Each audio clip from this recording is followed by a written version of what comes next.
Let us start parallelogram law of vector addition. With the help of parallelogram law of vector addition, we can add two vectors. Vector addition के लिए हम लोग simple arithmetic rule का use नहीं करते, उसके लिए हम लोग स्पेशल रूल्स यूज़ करते हैं. वेक्टर बेसिस पे वहाँ पर रूल्स तैयार किए गए हैं और उन रूल का यूज़ करके हम लोग किसी भी वेक्टर का एडिशन कर सकते हैं. जैसे हमको पता है कि ट्रायंगल ऑफ वेक्टर एडिशन जो होता है, उस ट्रायंगल लॉ का यूज़ करके हम लोग वेक्टर का एडिशन कर सकते हैं. पॉलीगॉन लॉ का भी यूज़ किया जा सकता है. उसी प्रकार से parallelogram law of vector addition में हम लोग दो वेक्टर का एडिशन करेंगे. तो इसके लिए हम लोग यहाँ पर एक पैरेललोग्राम बनाएंगे. But before considering the parallelogram, let us consider two vectors, and these two vectors are the adjacent sides of the parallelogram. These are the co-initial vectors. That means we can say that these vectors are starting from a common point. Let us consider O is the common point. O जो है यहाँ पर common point हो गया. First vector, let us consider it is vector P, and it is given by side OA. तो ये parallelogram का side हो गया OA, इसको हमने वेक्टर P दिया. यहाँ पर हम लोग एक सेकंड वेक्टर ले रहे हैं. Let us consider this vector is OB and this is vector Q. तो ये वेक्टर Q हो गया. That means in this case we can say that this vector P and vector Q are the adjacent vectors. OA and OB are the adjacent sides of the parallelogram. Then what is the resultant of these two vectors? So according to the parallelogram law of vector addition, the resultant vector is the diagonal. Resultant vector जो है वो इसका diagonal होगा, and this diagonal is starting from the common point. जिस point से आप लोगों ने दोनों vector को draw किया है, उसी point से आप लोग उस diagonal को draw करोगे. तो ये diagonal यहाँ पर इस प्रकार से हम लोग draw कर रहे हैं.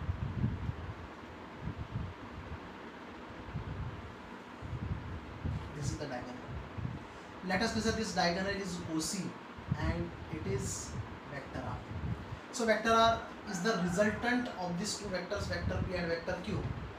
So according to the parallelogram law of vector addition, we have to find the resultant vector R. Let us complete.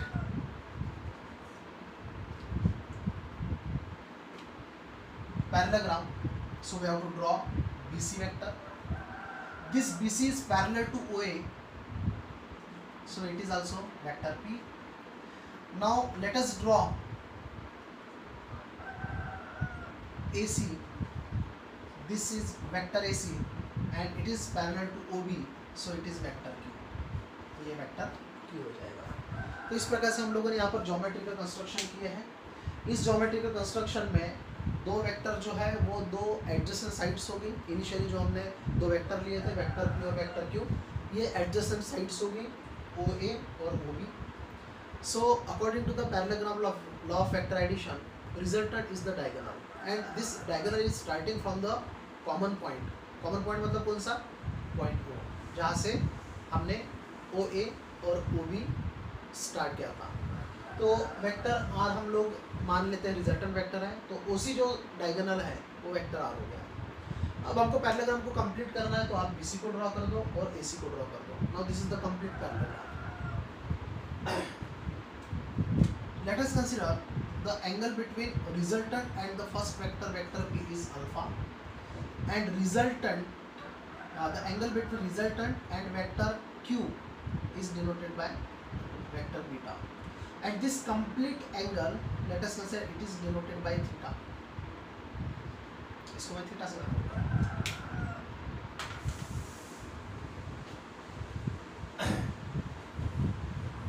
Now there is one geometrical construction. Geometrical construction is that we have to draw a perpendicular. Let us consider this perpendicular is CD on line OA. So angle D is equal to 90 degree. Angle D 90 degree होगा. ये angle जो है ये theta हो जाएगा. Reason is that OB and AC are the parallel lines. Are the parallel sides. ये parallel है तो ओ ए ट्रांसवर्सल है, ये ओ ए हो गया, आपने सी ऐसा ड्रॉ किया है और ओ भी ये ड्रॉ किया है।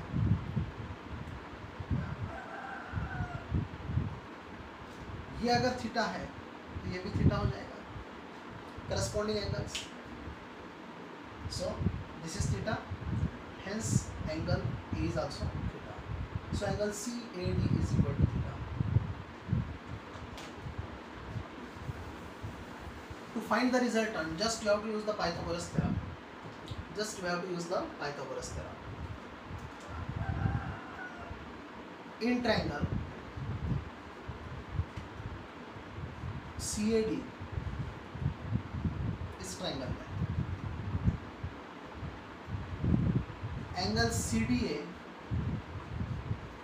is equal to 90 degree and angle CAD is equal to theta. Using Pythagoras theorem, 90 degree के सामने AC है, so AC square equal to AD square plus CD square. AC square is equal to AD square plus CD square. This is the result of Pythagoras theorem in triangle CAD. तो इस छोटे triangle में आपने Pythagoras theorem का use किया। अब आप जो बड़ा ट्रायंगल है उसमें पाइथागोरस थ्योरम का यूज़ करो। तो बड़ा ट्रायंगल कौन सा है? तो अपने पास में एक और राइट एंगल ट्रायंगल है and this is OCD. So in triangle OCD again angle CDO is equal to 90 degree and angle COD is equal to alpha. Angle COD is equal to alpha. Using Pythagoras theorem, 90 degree के आगे है यहाँ पर OC square hypotenuse हो गया, OD square first side हो गया और CD स्क्वायर सेकंड साइड हो गया। Now in this case from the figure OD is equal to OA plus AD, OA plus AD square plus CD square. इसको simplify करो, OC square equal to OA square plus OA AD plus AD square plus CD square. इसको हम लोग equation 1 दे देते हैं। From equation 1 AD square plus CD square is equal to AC square. तो यहाँ पर आप लोग देखो इसमें AD square plus CD square दिख रहा है, तो AD square plus CD square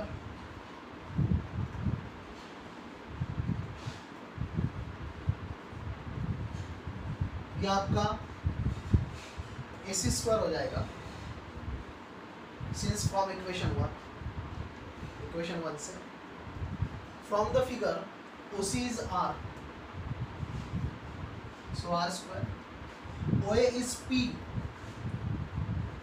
square, again twice OA means P, AD अभी फाइंड आउट हुआ नहीं है, और जो AC स्क्वायर है ये Q है, तो यहाँ पर Q स्क्वायर आएगा। तो हम लोग यहाँ पर AD को फाइंड आउट करते हैं, AD को फाइंड आउट करना है। तो AD को फाइंड आउट करना है तो हम यहाँ पर इस ट्रायंगल में साइन थीटा का यूज़ कर लेते हैं। साइन थीटा और कॉस थीटा दोनों यूज़ करते हैं तो हमको कॉस थीटा बाद में काम आएगा, दोनों काम आएंगे, साइन थीटा भी काम आएगा, कॉस थीटा भी काम आएगा। So again in this triangle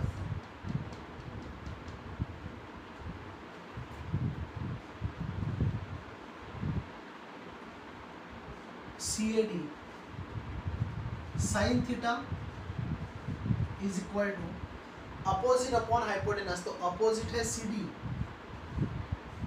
और हाइपोटेनस है यहाँ पर AC, and hence CD is equal to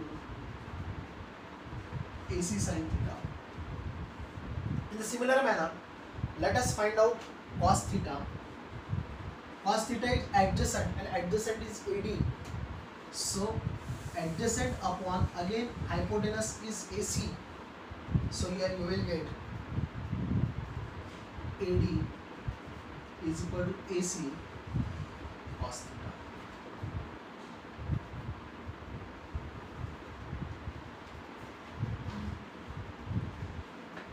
ये जो हमने इक्वेशन फाइंड आउट किया तो इसको इक्वेशन नंबर 2 दे देते हैं, और यहाँ पर ये जो CD है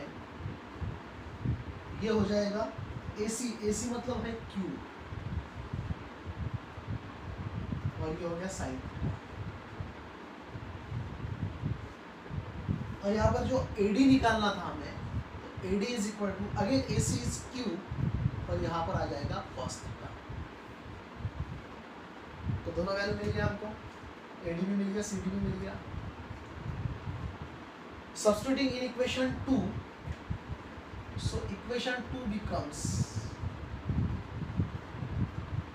R square is equal to P square plus twice P. What is AD? तो AD यहाँ पर है Q cos theta प्लस यहाँ पर Q square आएगा। तो find out the resultant vector, so vector R is equal to square root of P square plus twice PQ cos theta plus Q square, and this is the resultant vector. This is the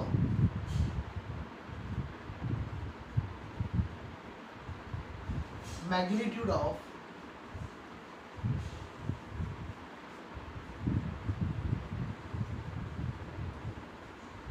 resultant vector. This is the magnitude of resultant vector.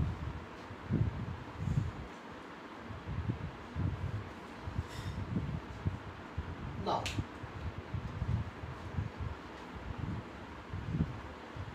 this is the magnitude of resultant vector. If we have to find the direction of resultant vector, then we have to find the angle between resultant and this vector OA. मतलब vector P, ये एक vector है, पहला vector है, उसके साथ में जो रिजल्टेंट वेक्टर है वो कितना एंगल बनाएगा उसके ऊपर डिपेंड करता है डायरेक्शन। अगर ये 30 डिग्री है तो 30 डिग्री आप लोग कैसे ड्रॉ करते हो? एक हॉरिजॉन्टल लाइन ड्रॉ करते हो और 30 डिग्री एंगल ले लेते हो और ये लाइन ड्रॉ कर देते हो, आपको मिल गया रिजल्टेंट का डायरेक्शन। अगर 45 डिग्री है तो आप हॉरिजॉन्टल लाइन बनाते हो, मतलब पहला वेक्टर बना लेते हो और फिर वहाँ से एंगल गिन लेते हो 45 डिग्री कहाँ पर है, फिर वहाँ से ऐसा आप लोग लाइन ड्रॉ कर देते हो, यहाँ पर आपको 45 मिल जाएगा। 60 डिग्री है तो यहाँ पर आप 60 डिग्री गिन लोगे, ऐसा लाइन खींच दोगे तो आपको वहाँ पर रिजल्टेंट का डायरेक्शन मिल जाएगा। That means to find the direction of the resultant vector, to find direction of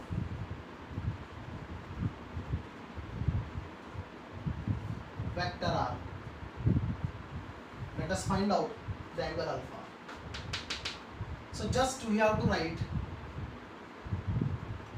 tan alpha is equal to, इस बड़े ट्रायंगल में tan alpha का अगर यूज करोगे तो tan alpha is equal to opposite upon adjacent होता है, तो अल्फा का अपोजिट हो गया CD और adjacent हो गया OD, so CD upon OD. From figure, OD is OA plus AD, and therefore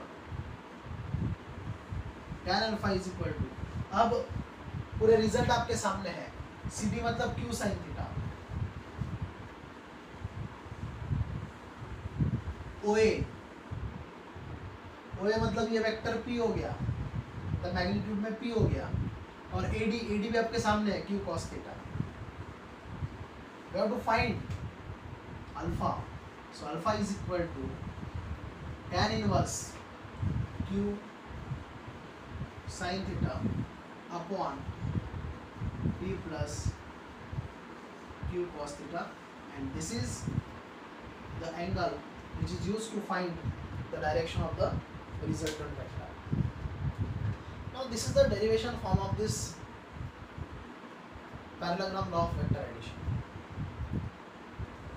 Now according to diagrammatical representation we can write the statement for this parallelogram law of vector addition. तो हम लोग यहाँ पर अभी statement discuss करते हैं। तो मैंने यहाँ पर आपको एक फाइंड आउट करके दिया, इक्वेशन 3 जो है वो फाइंड आउट करके दिया मैग्नीट्यूड, और इक्वेशन 4 जो है वो फाइंड आउट कर दिया direction. Now let us discuss it's statement. यहाँ पर दो वेक्टर हैं और दोनों पैरेललोग्राम के एडजेसेंट साइड्स हैं, और यहाँ पर जो रिजल्टेंट है वो उसका डायगोनल है जो कॉमन पॉइंट से स्टार्ट हो रहा है, मतलब जिस पॉइंट से ये दो वेक्टर स्टार्ट हुए थे उसी पॉइंट से स्टार्ट हो रहा है। तो स्टेटमेंट को हम लोग इस फॉर्म में लिखेंगे, इसका स्टेटमेंट बनाएंगे। सो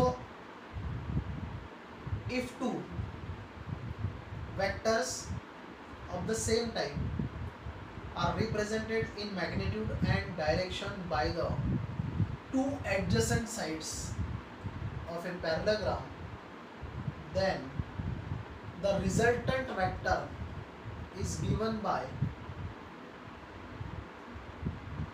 diagonal of the parallelogram starting from the common point. This is the statement of parallelogram law of vector addition.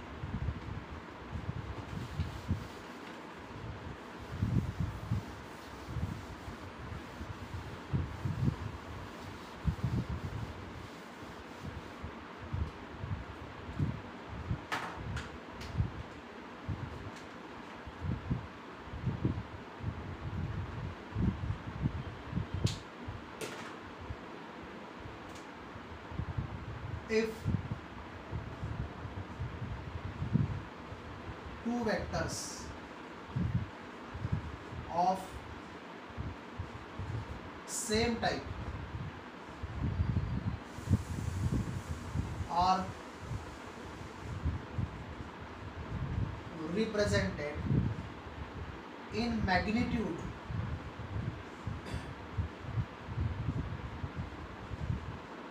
and direction by two adjacent sides of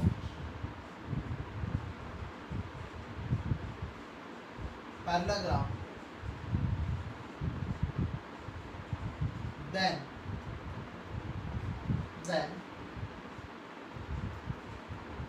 the resultant vector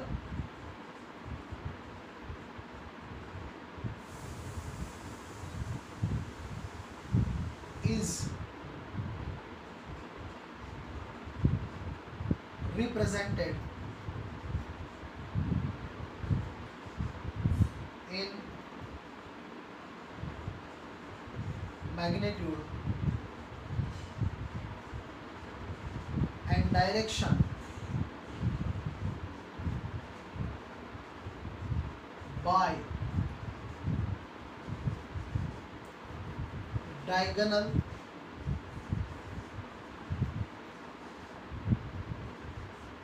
of a parallelogram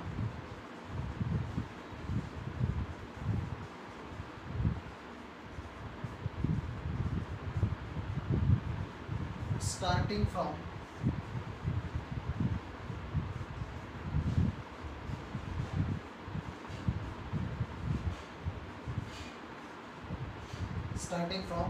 common point. If two vectors of same type are represented in magnitude and direction by two adjacent sides, तो यहाँ पर जो दो vectors हैं ये दो vector adjacent sides होंगे, parallelogram के एडजेसेंट साइड्स होंगे। Then the resultant vector is represented in magnitude and direction by diagonal of parallelogram starting from a common point. ये ज़रूरी है कि वो कॉमन पॉइंट से स्टार्ट होना चाहिए, क्योंकि पैरेललोग्राम में दो डायगोनल होते हैं, तो हमें वो डायगोनल लेना है जहाँ से हमने दो वेक्टर को स्टार्ट किया है, मतलब दो साइड को हमने स्टार्ट किया है। तो अपने डायग्राम के अकॉर्डिंग ओ पॉइंट जो है वो को इनिशियल पॉइंट है, वो कॉमन पॉइंट है, और वहाँ से हमने दो वेक्टर्स को ड्रॉ किया था। पहला वेक्टर था P और दूसरा था Q। तो पहला वेक्टर जो वेक्टर P है वो वेक्टर OA से डिनोट किया था, और वेक्टर Q जो है वेक्टर OB से डिनोट किया था। तो जो रिजल्टेंट है वो बन गया था vector OC and it is represented by vector R। तो इस प्रकार से यहाँ पर ये हुआ आपका parallelogram law of vector addition, जिसमें आपका स्टेटमेंट हो गया। Equation number 3 is the resultant and equation number 4 is the which is gives the direction of the resultant vector.